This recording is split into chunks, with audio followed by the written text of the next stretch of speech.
In this video, I'll do something very different. I'll attempt to beat Dragon Quest Monsters Joker 2 with Pokémon stats.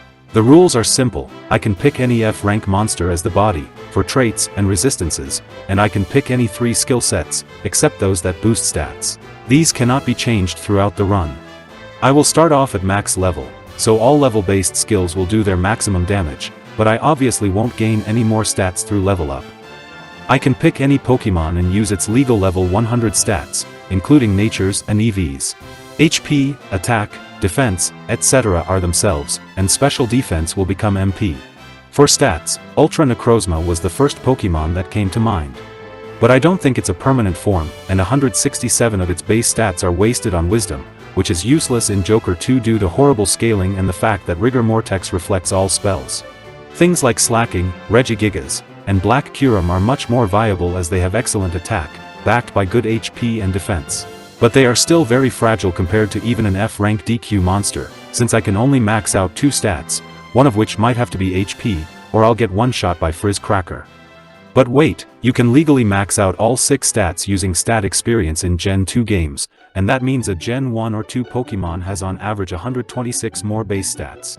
For this reason, I picked Gen 2 Tyranitar for stats, as Mewtwo and Ho-Oh waste 154 points on Wisdom and MP respectively. There are no natures in Gen 2, but with stats lower than a basic blue slime, survival comes first. The body doesn't really matter, and I could just use the blue slime since it has no weaknesses or resistances in Joker 2, but I'd rather have a trait that boosts damage. I settled on the Frostburn, which absorbs Crack and Ice Breath, and comes with Crackmeister and Crafty Cracker. Its weakness to Frizz can be negated by any Tier 3 Frizz set. Frizz and Zap 3 covers my weakness, and Diamagon 2 contains Mega Heal, Blizzard Slash and Tidal Wave. The third set goes to Wolf Spade, for oomph and steady recovery. The first few bosses are obviously trivial, considering I have the stats of a level 30-ish monster, with maxed out skill sets. However, since I'm already as strong as I'll ever get, barring some additional attack from weapons, things will get a lot tougher towards the late game. The problem with picking Gen 2 Tyranitar for stats over Slacking or Black Curum is that I don't have as much HP or attack, but I do have 82 more defense, as either of them only has 236 without nature or EVs. Defense is linear in DQ games, and every 4 points reduce physical damage by 1, so I'm taking about 20 less damage from each attack. The default stats of a level 100 Pokémon with perfect IVs are twice the base stats plus 36, except for HP which is plus 141. EVs can add up to 127 extra points across all stats, but one stat can only have 63 points.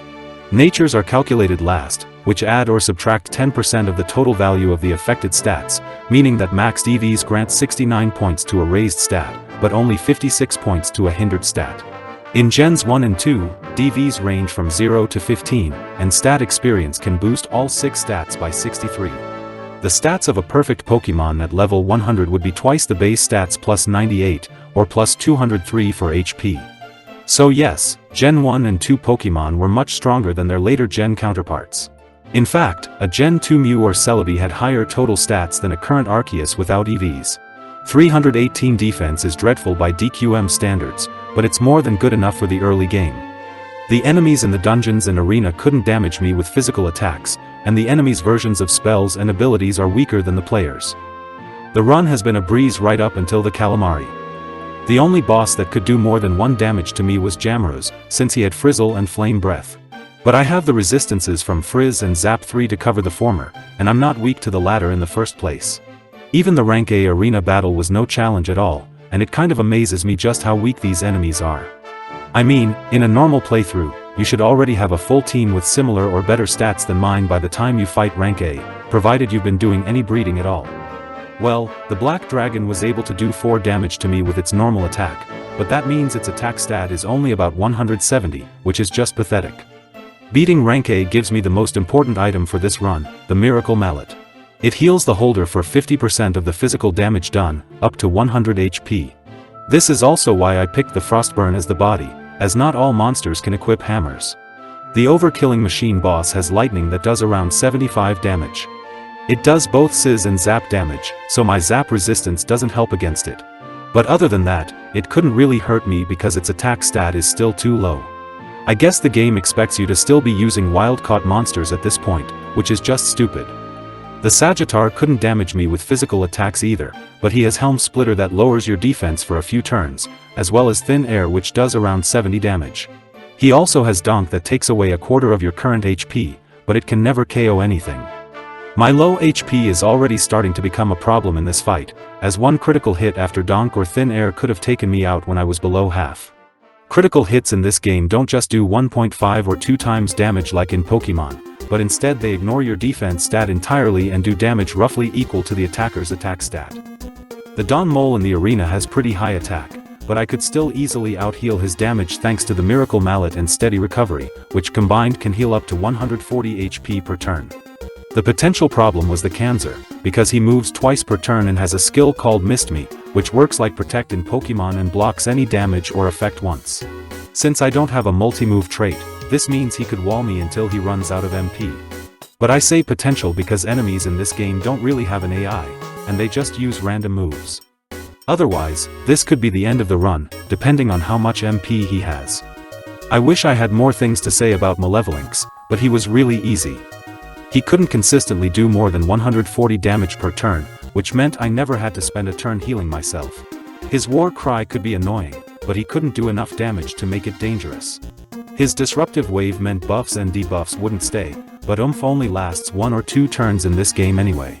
He resists all elements by 1 or 2 stages, and that's where the crafty traits come in handy.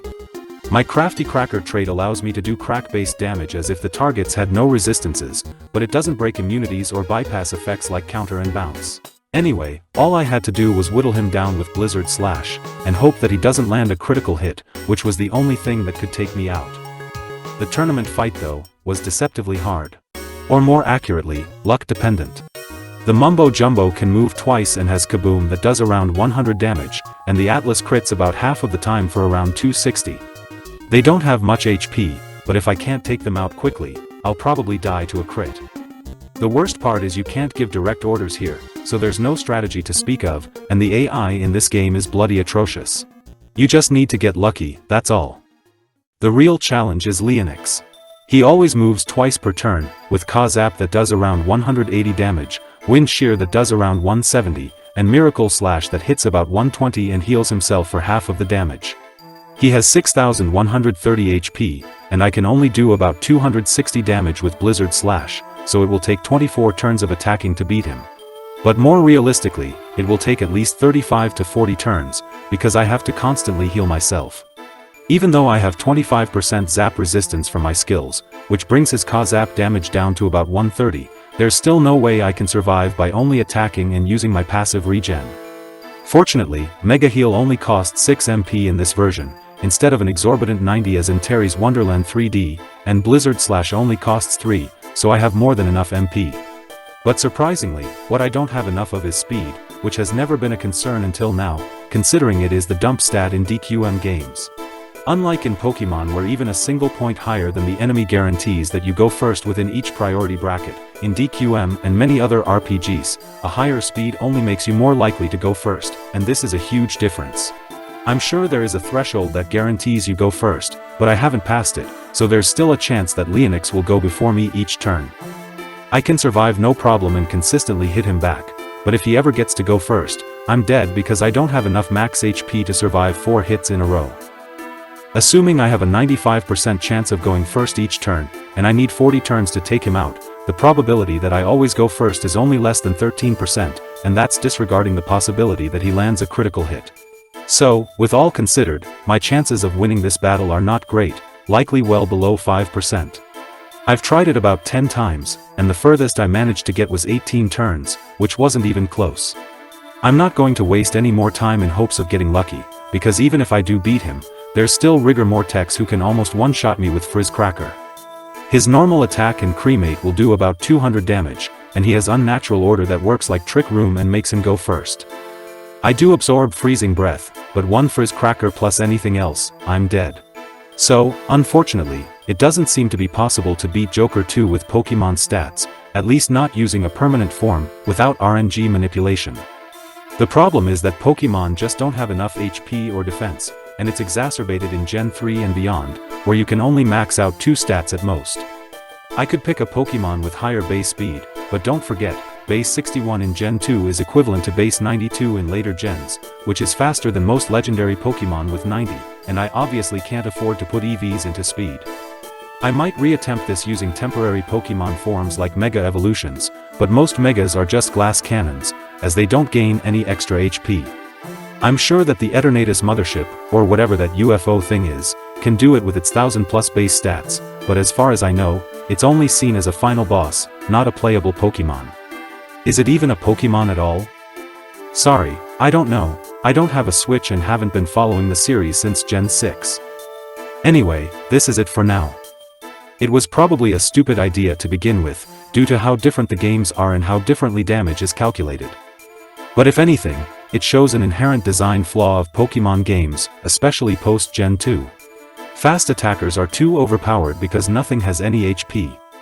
Thanks for watching.